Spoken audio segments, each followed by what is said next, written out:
Hello friends, welcome back to a series of lecture. This is the 55th lecture of this series of Indian Evidence Act. Now in this lecture we would start with the topic examination of witnesses. Let's discuss the topics under this. Now in this you, you have to know about the competency of witnesses. Now in this the section lies are 118 and 119. अब इसमें से 118 we had already discussed. अब रह गया है 119. अब उसमें next है compellability of witness. Can a witness be compelled to give the evidence?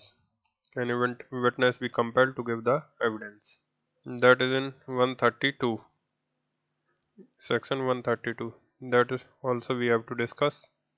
Then उसके बाद we have to discuss is the meaning of the examination of chief, cross examination and re-examination.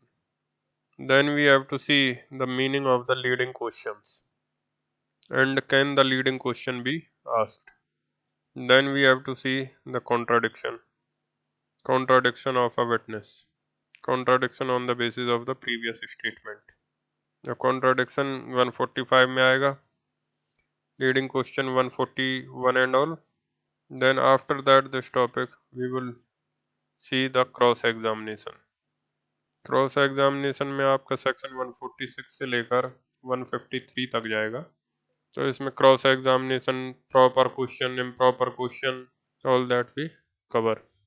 Then we have got hostile witness, that is 154. Then you also have corroboration 157. Then lastly you have the refreshing of memory, that is 159 till 161. So this is what we have to discuss. अब ये देख कर topic ज़्यादा लग रहे हैं लेकिन है आसान. अब उसी में जो हॉस्टाइल विटनेस पढ़ेंगे, there is a maxim. Maxim is falses in uno, falses in omnibus. And the meaning of this maxim is, if a person is false partly, then he is false in totality. Means a person is partly false, then his entire statement is false. Now this maxim applies in England, not in India. मतलब एक व्यक्ति ने कोई partly false statement किया है तो India में ये मैक्सिम नहीं लगता, तो उसका जो रिमेनिंग ट्रू स्टेटमेंट है, एविडेंस है, वो प्रूव हो सकता है. But in England this rule applies. Now take out section 119. 118 we had already discussed. अब देखो इन टॉपिक्स पे जैसे क्रॉस एग्जामिनेशन है तो उस पर देखने को तो आपको काफ़ी मोटी मोटी किताब मिल जाएंगी, but for the judiciary purpose we are not required that much. How much we are requiring that we are discussing here in this. Now let's start section 119. Now इस section में amendment हुआ है. This section we read 119. A witness who is unable to speak may give his evidence in any other manner in which he can make it intelligible, as by writing or by signs, but such writing must be written and signs made in open court.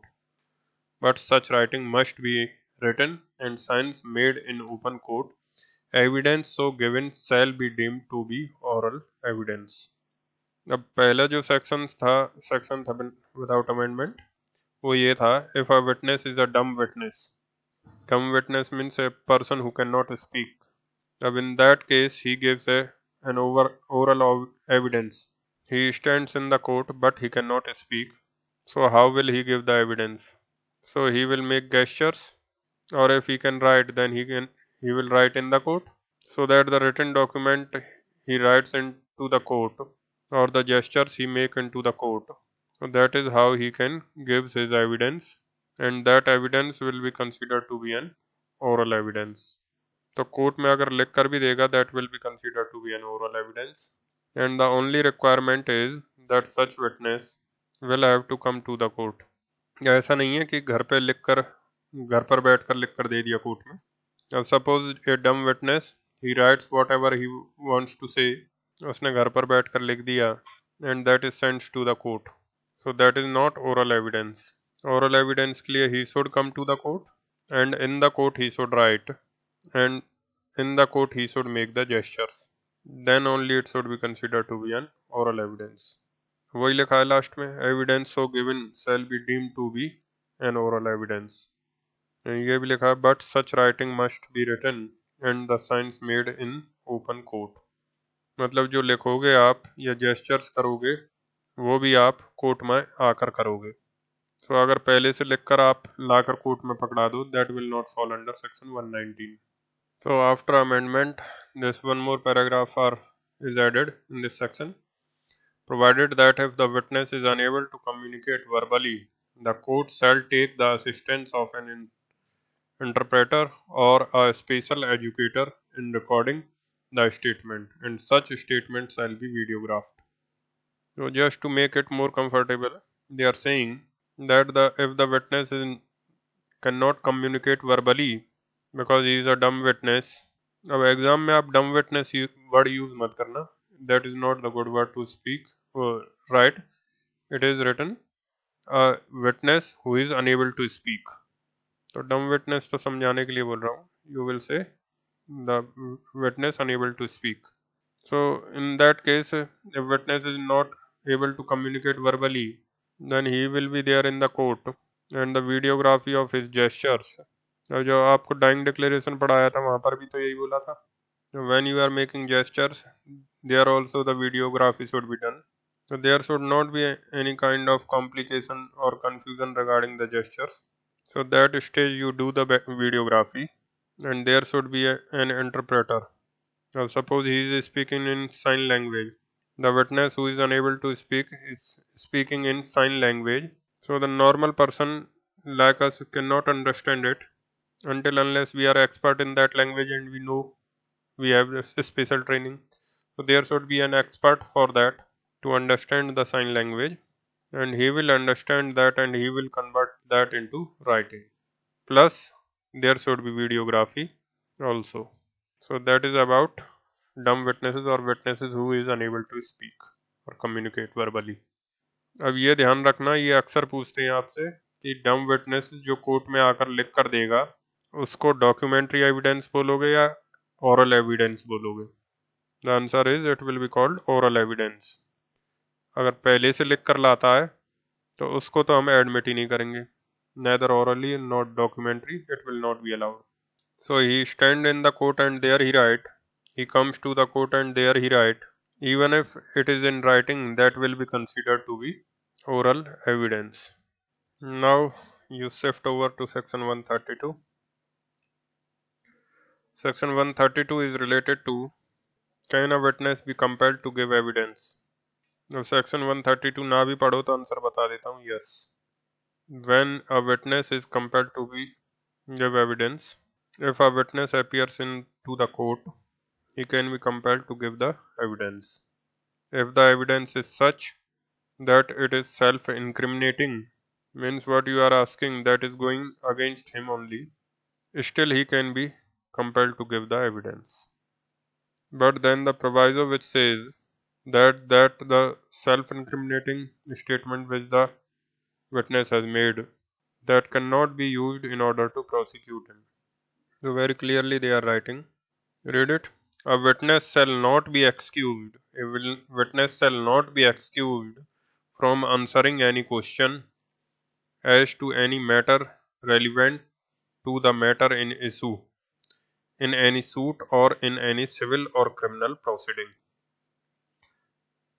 A witness shall not be excused from answering any question as to any matter relevant to the matter in issue in any suit or in any civil or criminal proceeding, and upon the ground that the answer to such question will criminate,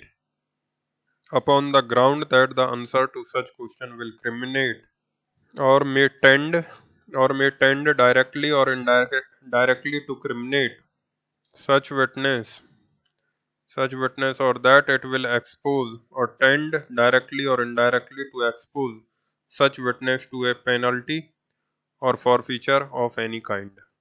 मतलब एक witness जब court में appear होगा So he can be compelled to give the answers to the question.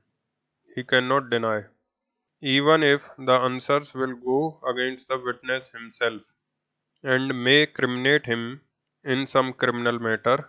Still he will bound to reply the questions.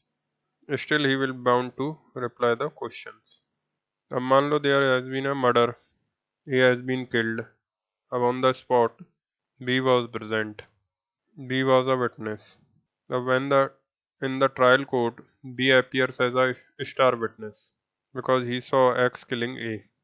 So B appears as an eyewitness that I saw X killing A.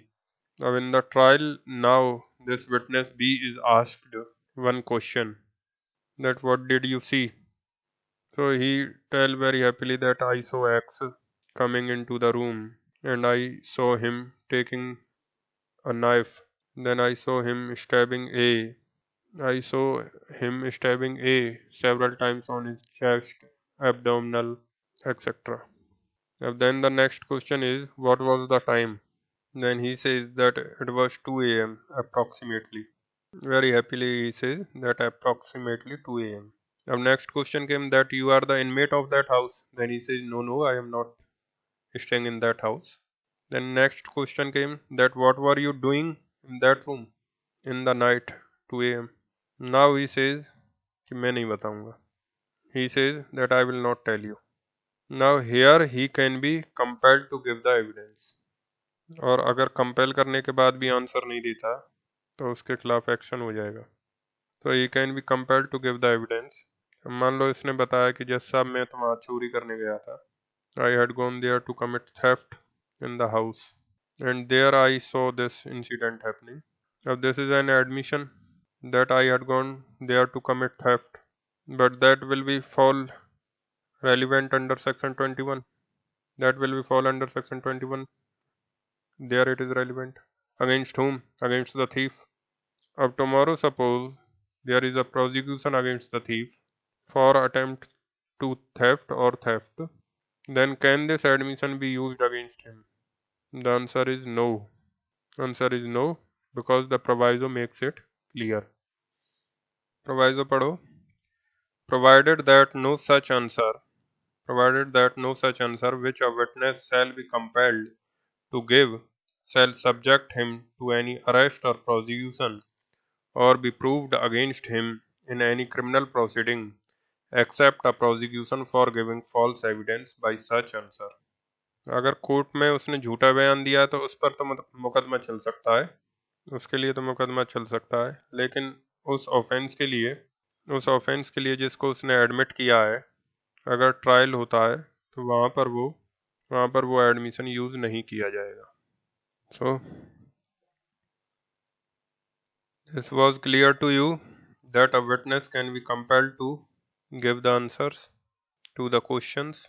So it is clear that he can be compelled. He cannot refuse to answer a particular question. And it is also clear to you that he can even be compelled.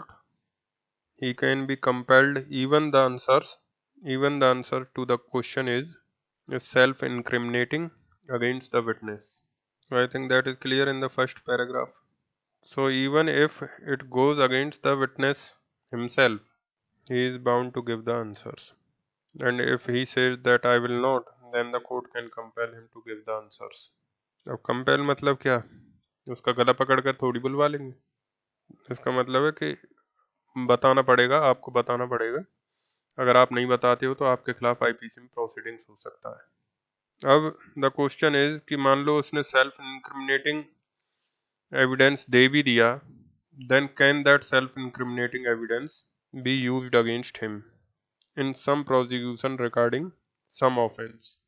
Then there the answer given in proviso, which is no. The answer is no. But as to giving a false statement into the court, then for the false evidence he can always be prosecuted. अब मान लो आपने उसको compel किया, उसने झूठा जवाब दे दिया. So in 193 IPC he can always be prosecuted. But the statement that he has given, उसको आप उसके खुद के खिलाफ किसी ट्रायल में इस्तेमाल नहीं कर सकते। तो is that fine? Suppose I am a witness, you are asking me questions, I give the answers. So obviously I will normally giving the answers. In one of the questions you asked me, I say I will not give the answers. Then can you compel me to give the answer? The answer is yes. You can always compel me to give the answer. Now I say that this answer will go against me only.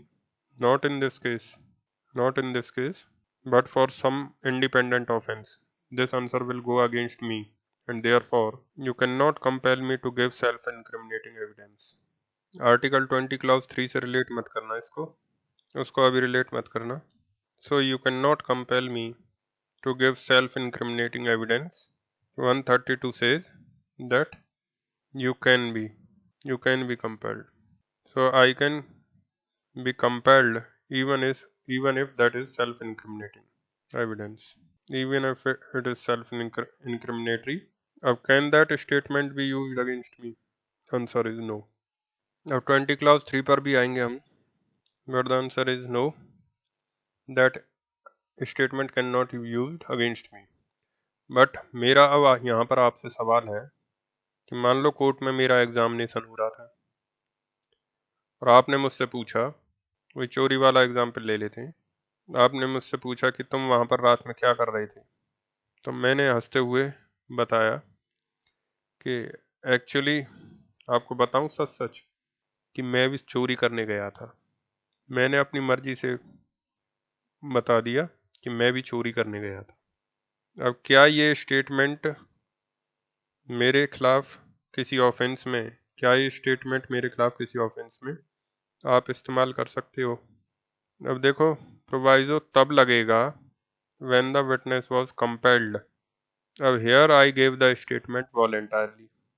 तो अगर witness self incriminating evidence voluntarily देता है तो proviso का protection नहीं है उसके पास. लेकिन अगर वो मना कर दे, then he was compelled to give the evidence, then the protection of the proviso will be there. So that is very minute point. लिखा है यहाँ पर clearly, provided that no such answer which a witness shall be compelled. Means if a witness is compelled to give answer, then it cannot be used against him.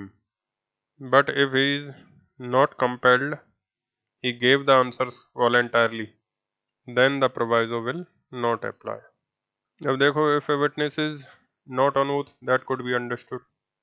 That cannot be used against him because he was not on oath. But here the witness is actually on the oath, and then he makes such a self-incriminating evidence statement, and then also he is getting the protection. So that is the point, that he is getting the protection. That is the policy of law. Obviously the witness will be on oath. लेकिन अगर उसको compel करके लिया है statement, तब उसको अगर compel करके लिया है स्टेटमेंट तब उसको प्रोटेक्शन मिलेगा. लेकिन अगर उसने वॉलेंटरली दिया है statement, then that statement can always used against him. Then that statement can always be used against him. And as far as Article 20 Clause 3 is concerned, which prevents the giving of the self-incriminating statements, compulsion. Now in this, the difference is Article 20 Clause 3 applies on the accused, and here we are talking about the statements. So Article 20 Clause 3 is not related to Section 132. Article 20 Clause 3 of the Indian Constitution is not related to Section 132 Evidence Act, because 132 talks about witnesses, statement of witnesses, and Article 20 Clause 3 talks about the accused. Article 20 Clause 3 of Evidence Act, Constitution, 20 Clause 3 of Constitution talks about the accused, and 132 Evidence Act talks about the witnesses, statement of witnesses. So Article 20 Clause 3 talks about a situation where an accused is compelled to give the evidence, where an accused has been compelled to give the evidence, and here we are talking about the witness in the trial of some other person where the witness is giving evidence. Therefore 20 clause 3 of Indian Constitution Act का protection, sorry act नहीं, in 20 clause 3 of Indian Constitution का protection यहाँ पर नहीं लगेगा. Now one more point, all this we are saying is subject to privileged communication. All this is subject to privileged communication. Whatever I am saying that you can be compelled. अब इसमें if it is the privileged communication then you cannot be compelled because that is a special section. अब जैसे आप husband wife का case देख लो, अब can a husband be compelled to give the evidence of what the wife said to him? So here in section 132 the answer is yes, but in section 122 the answer is no because that is a privileged communication. So obviously that is subject to the privileged communication. That is subject to the privileged communication. Now next you have to see section 135 onwards. Section 135 कहता है कि आप किस witness को कब produce करोगे. तो वो ऑर्डर ऑफ प्रोडक्शन कोर्ट का डिस्क्रिशन है. That is the discretion of the court. So first of all, it is regulated by the Civil and Criminal Procedure Code, but in absence of any such law, the discretion of the court. The order in which the witnesses are produced and examined shall be regulated by the law and practice for the time being relating to the civil and criminal procedure. So अगर कोई law बनाते हैं और amendment वगैरह करके procedure code वगैरह में देते हैं कोई स्पेशली, देन तो ओके, उस हिसाब से चलेगा. Otherwise it is of the practice for the time being relating to the civil and procedure respectively, and in the absence of any such law, means अगर लॉ नहीं है, then by the discretion of the court. So it is mainly of the discretion of the court in which order the witness is to be examined. So the order in which the witnesses will be examined or produced, that is upon the discretion of the court. Now come to section 137. Section 137 actually talks about the examination in chief, cross-examination, etc. So read it. The examination of a witness by the party who calls him. The examination of a witness by the party who calls him shall be called his examination in chief. The examination of a witness by the adverse party shall be called his cross-examination. The examination of a witness subsequent to the cross-examination by the party who called him shall be called his re-examination. Suppose in a case, criminal case suppose, it can be civil also. Now in a criminal trial, this PW3 is brought as a prosecution witness. PW3 prosecution witness number 3 is brought as a prosecution witness. अब ये जो PW3 जो है उसका सबसे पहले कौन examination करेगा? The public prosecutor. He will do the examination in chief. Then thereafter the defense, opposite party, the defense will conduct the cross-examination. Now after the cross-examination, again the public prosecutor, if he wants, he will go to the re-examination. So that is what they are declaring here. जो order of the examination होगा, पहले examination in chief, फिर cross और फिर re-examination. First it is examination in chief, then cross-examination, then re-examination.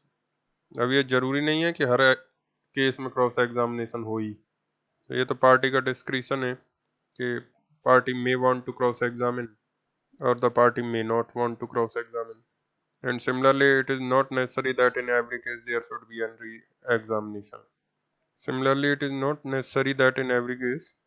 be a re-examination.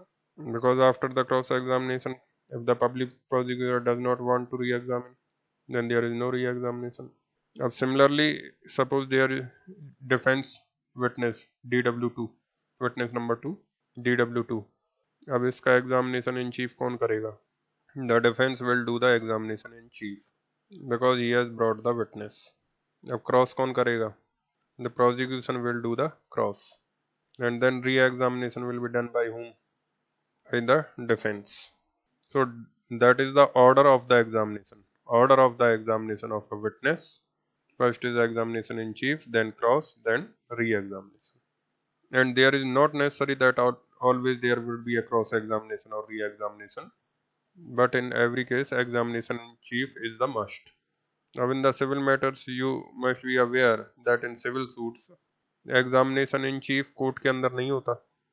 Civil suits में अब जो नया रूल बना है 2002 के अमेंडमेंट के बाद से, that is CPC order 18 rule 4 clearly says that the examination chief should be in written form upon an affidavit. If I am a witness तो मेरा examination in chief lawyer court में नहीं करेगा, मुझे जो भी कहना है मैं वो लिख कर एफिडेविट को कोर्ट में सबमिट कर दूंगा। Cross examination will be done by the opposite party. Cross examination will be done by the opposite party. So 137 हमारा बताता है order of examination, order of examination to a witness. But 135 किसके बारे में बात करता है? It is the order of witnesses, कि अगर एक केस में 10 विटनेसेस हैं तो उसको किस ऑर्डर में हम प्रोड्यूस करेंगे। और जबकि 137 बात कर रहा है कि एक विटनेस आया उसका ऑर्डर क्या होगा एग्जामिनेशन का, क्योंकि 3 चीज होती हैं एग्जामिनेशन में, chief, cross and re examination. और जबकि इसमें विटनेसेस के नंबर्स के बारे में कि किस ऑर्डर में करेंगे, तो number is decided either by the law और by the practice, and in the absence of any law then it is the discretion of the court. तो 137 में डेफिनेशन दे रखी है examination, cross examination and re examination की। Order is given in 138। By mistake I have said that order is given in 137, it is in 138. In 137 it is defining that what is the examination, who will do the examination, and who will do the cross examination, and who will do the re-examination. और जबकि 138 में it is talking about the order of the examination. 138 read, witness shall be first examined in chief, then if the adverse party so desires, cross-examined, then if the party calling him so desires, re-examined. ये मैंने आपको बता ही दिया, पहले examination in chief होगा, फिर if the party wants, opposite party wants, he can cross-examine, and after that if the party calling witness wants, he can re-examine, he may re-examine. So at times the witness is only examined in chief, और अगर cross examination नहीं होगा then re examination भी नहीं होगा, because re examination is about cross examination. ये मैंने आपको बता ही रखा ऑलरेडी कि री एग्जामिनेशन उन्हीं क्वेश्चंस का होगा जो क्रॉस एग्जामिनेशन में पूछे गए। मान लो 100 क्वेश्चन एग्जामिनेशन इन चीफ में पूछे गए, बताए गए, और उसमें से 20 ही क्वेश्चन क्रॉस एग्जामिनेशन में 20 ही क्वेश्चन पुटअप हुए, तो री एग्जामिनेशन खाली उन 20 पे हो सकता है, ना कि अर्लियर जो 100 स्टेटमेंट है क्वेश्चन उनका। So it will be examination in chief, then thereafter the cross examination, then thereafter there may be cross examination, and the re-examination will happen only if there is cross examination. Now the examination and cross examination must relate to the relevant facts. The examination and cross examination must relate to relevant facts, but the cross examination need not be confined to the facts to which the witness testified on his examination in chief. Now suppose this witness W is examined in chief, and 5 questions are asked to him in examination in chief. There are 5 questions asked to him in examination in chief. Now this is cross examination. Will it necessary that the cross examination should be limited only to 5 questions? Now it can be about these 5 questions, no doubt, but there can be some additional questions also that can be asked in the cross examination.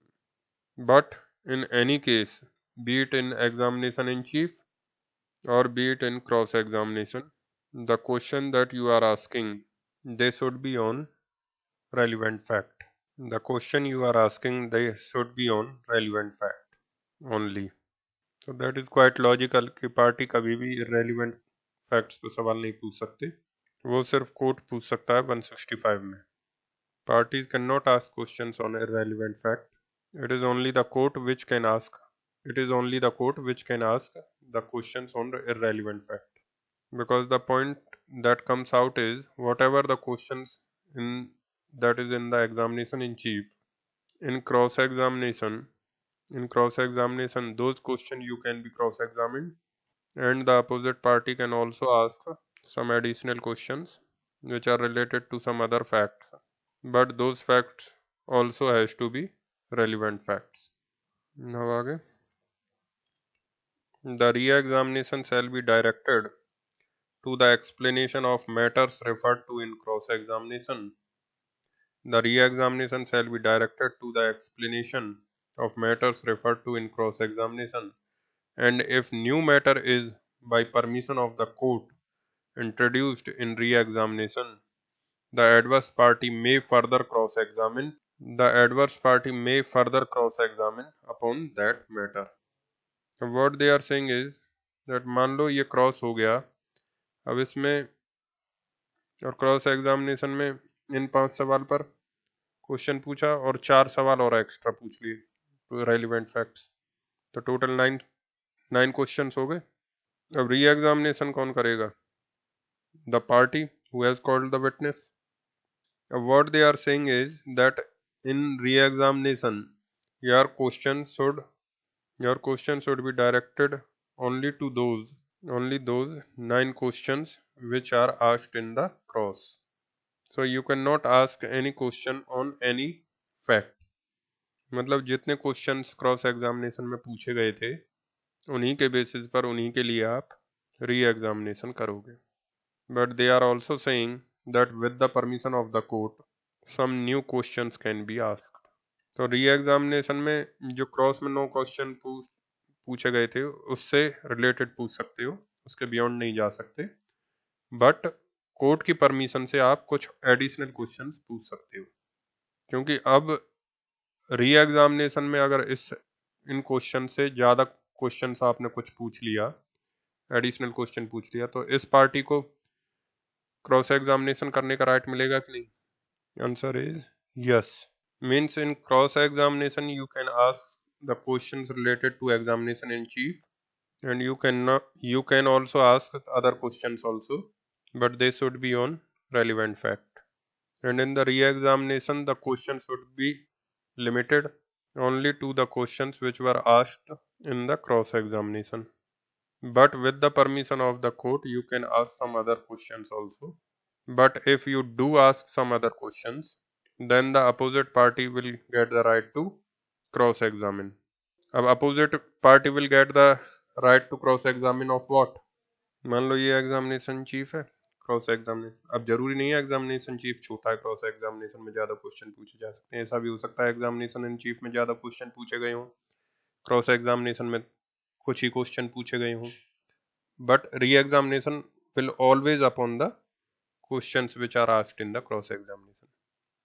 अब re examination में जो इसमें question पूछे गए थे उसी के ऊपर हो सकता है री एग्जामिनेशन, उन्हीं क्वेश्चंस के ऊपर, but with the court permission some more additional questions are asked. अब दूसरी पार्टी को दोबारा क्वेश्चन क्रॉस एग्जामिनेशन का राइट मिल गया. अब ये जो क्रॉस एग्जामिनेशन का राइट मिलेगा, this is of which questions? The right is of the cross-examination of these questions or cross-examination of these questions. That will be the cross-examination on new questions. These questions. The cross-examination is only of the new questions. अब एक बार opposite party ने cross examine किया तो फिर क्या आपको इन questions पर दोबारा री एग्जामिन का राइट मिलेगा? The answer is no. बियर एक्ट में कहीं नहीं लिखा, आंसर इज नो. जो नए सवाल आपने री एग्जामिनेशन में पूछे, the new questions you have asked in the re examination, Then the cross-examination can be done upon those questions by the opposite party if they wants. But after he has done the cross-examination, do you get the right to re-examination? The answer is no. If you read it again, the re-examination shall be directed to the explanation of matters referred to in cross-examination. And if new matter is, by permission of the court, introduced in re-examination, the adverse party may further cross-examine upon that matter. So if you have some new points, the opposite party can further cross-examine on those points. लेकिन क्या उसके बाद आपको further री-एग्जामिनेशन का time मिलेगा, opportunity मिलेगी? No. तो bare act में कहीं पे भी नहीं लिखा है, बट ये कोर्ट का डिस्क्रिशन है, कोर्ट ने कहीं अलाउड कर दिया, that is another thing, but you do not have the right to re examine upon that cross examination. तो इसको लिख लीजिएगा आप, अपॉन री एग्जामिनेशन एक पॉइंट लिख लो। Re examination is always limited to questions that were asked in cross-examination. However, if the permission of the court is sought and obtained, then the party can ask additional questions. In re-examination. But on those additional questions, the opposite party can cross-examine the witness. However, thereafter the provisions are silent as to whether a further re-examination is allowed or not, as to whether a further re-examination will be allowed or not.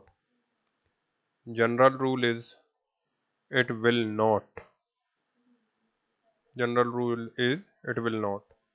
Nevertheless, the court will have a discretion in rare cases to allow such re-examination. So, these are the questions if you asked him in examination in chief. The cross-examination will be related to these questions and some additional questions may be asked. The re-examination will be related to for these questions, cross-examination questions. It will relate to these questions plus re-examination will be related to these questions. But in re-examination, with the permission of court, you can also ask some additional questions. And if you ask additional questions, then on those questions, the opposite party may ask questions in the cross-examination. And this cross will be limited only to those questions. Now, after this upon this cross-examination, re-examination will be allowed. For this, the provision is silent, but the general rule is no. But again, I told you that in the interest of justice, the court may allow that. Because the provision is not disallowing it, it is silent. Silent का मतलब generally allowed नहीं होगा. But in rare case, court can allow. अब ये कौन करेगा? मान लो ये prosecution witness है, तो इसको कौन करेगा? Prosecution. Then cross defense करेगा. Re-examine कौन करेगा? Prosecution. फिर additional question कौन करेगा? Prosecution. Then उनका cross कौन करेगा? Defense. फिर re-examine कौन करेगा? अगर कोर्ट अलाउ करेगा तो prosecution. Similarly, you can say for defense witness also. लेकिन ये वाला अलाउड नॉर्मली नहीं होगा. अब आगे देखो सेक्शन 139. सेक्शन 139 सिर्फ ये कहता है कि अगर आपने किसी को डॉक्यूमेंट प्रोड्यूस करने के लिए बोला है, if someone produce the document into the court, तो उस केस में आप उसको पर्सनली एग्जामिन नहीं करोगे, because he is not a witness. He is a person who is only asked to produce the document. So read it. A person summoned to produce a document does not become a witness by the mere fact that he produces it and cannot be cross-examined unless and until he is called as a witness. The next 140 you see, witnesses to character may be cross-examined and re-examined. So obviously that is understood. Witness to character means what? तो section 154 वगैरह वाली जो चीज़ है, if a witness appears to give evidence on disposition and reputation, then can that witness be cross-examined and re-examined?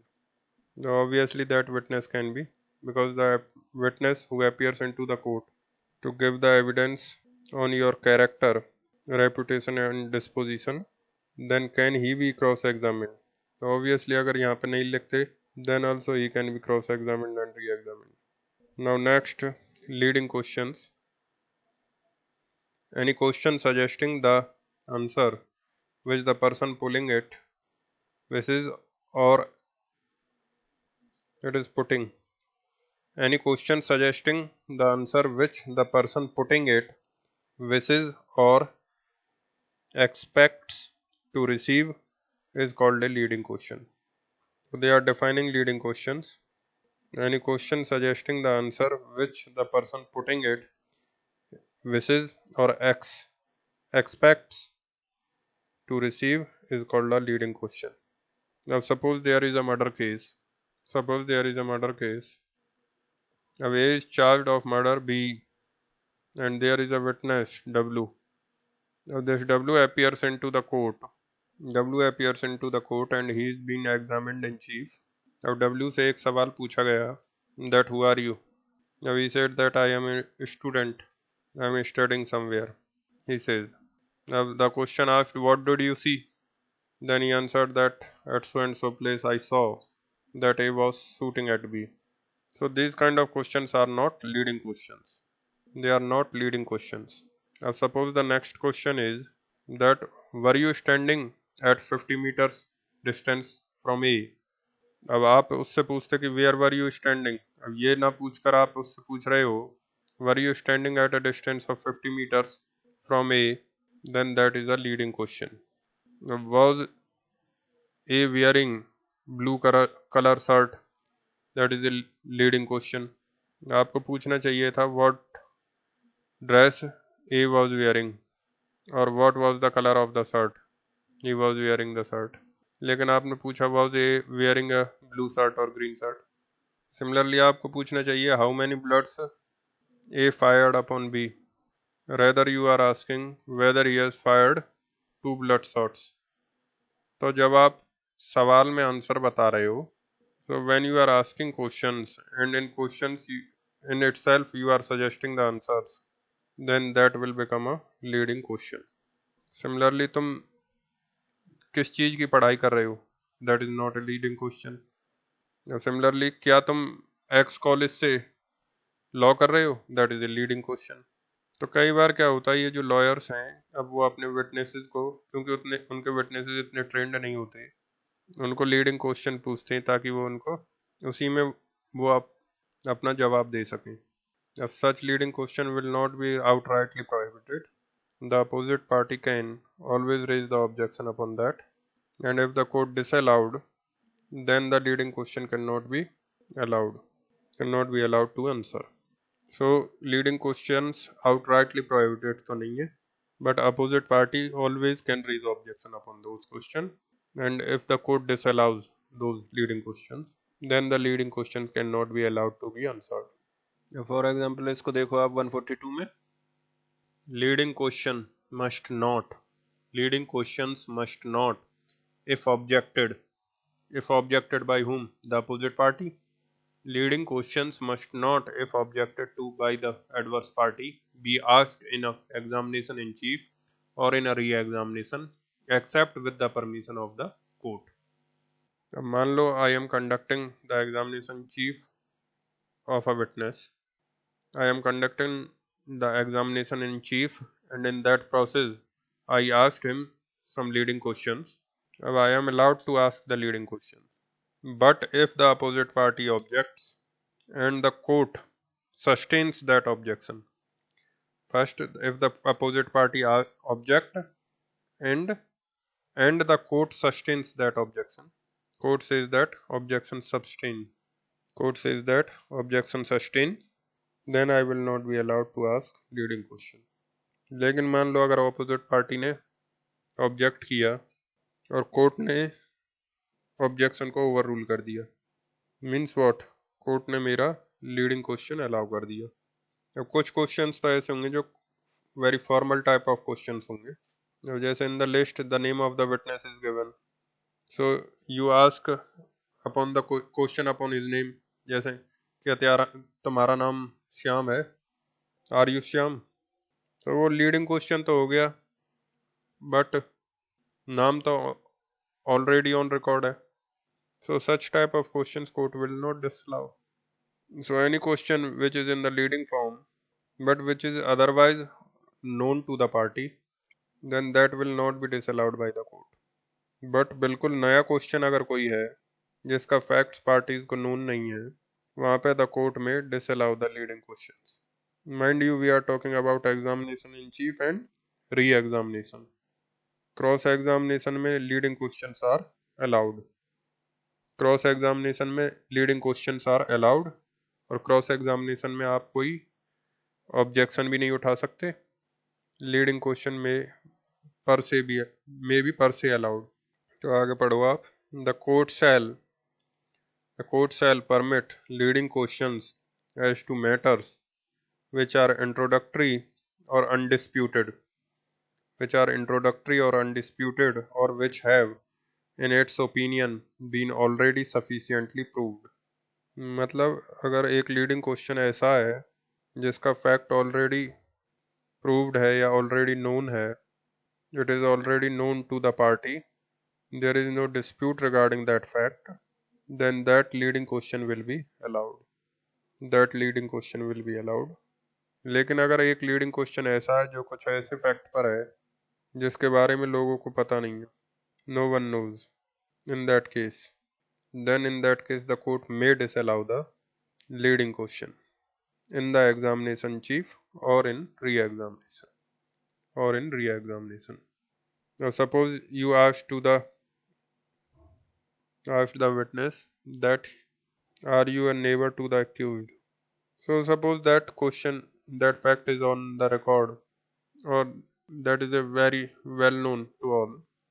So such type question could be allowed. But suppose no one knows that where did the witness stays, and then you ask him, are you neighbor? So that is not known to the party. That is not already known to the party. That is not already sufficiently proved.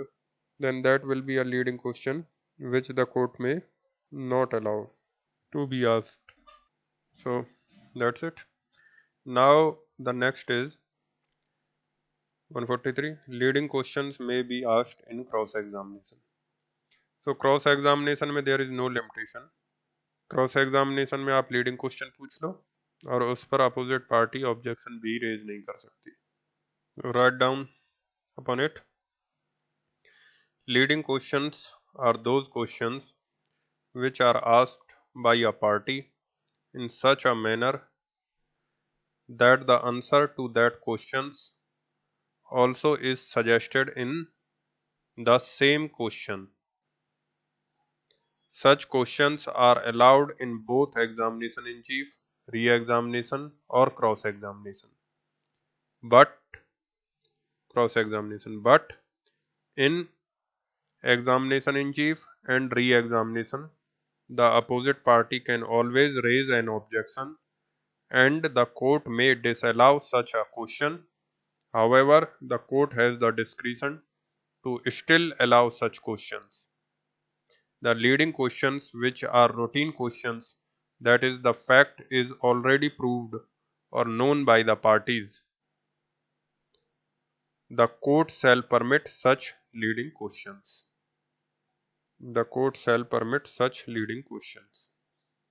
So that's it for this topic. अब एक दो points बताता हूँ जो आज sections पढ़े. Article 20 clause 3 constitution में तो एक्यूज्ड के बारे में बात कर रहा है. In 132 we are talking about witnesses. बल्कि 161 सीआरपीसी में, जबकि 161 सीआरपीसी में it can be a witness, it can be a victim और it can be a accused also. और जो प्रोटेक्शन 161 के स्टेटमेंट है उसकी प्रोटेक्शन 161 सीआरपीसी में ऑलरेडी दे रखी है, तो उसको अलग से जरूरत नहीं है, बिकॉज वहाँ पर जो protection is there only in 161 clause 2 and here the protection is regarding the witness which is given on the oath into the court in the trial at the trial stage. Now see one more point. If you look section 313 का बयान of CRPC 313 clause 4. It is written in clause 4 that the answers given by the accused may be taken into consideration. The answers given by the accused may be taken into consideration in such inquiry or trial and put in evidence for or against him in any other inquiry into or trial for any other offense which such answers may tend to show he had committed. Any other offense which such answers may tend to show he had committed. What they are saying in 313 is कि जो आपने बयान दिया 313 का उसको उसी inquiry या trial में कंसीडरेशन में ले सकते हैं. ये नहीं कह रहा कि नहीं ले सकते, कंसीडरेशन में ले सकते हैं, but you know that how much evidence value it has. But the same statement will be taken into consideration as an evidence in some other inquiry or trial, the offense of which is suggested by the statement made by you under 313 in the present case. Now I told you, if you remember, that it will be considered to be an admission. In the other inquiry or trial, it will be considered to be an admission. The other point is that in this 313 there is no compulsion upon the accused. जबकि 132 Evidence Act is talking upon the compulsion of the accused, is talking about the compulsion of the accused. दोनों का context अलग है.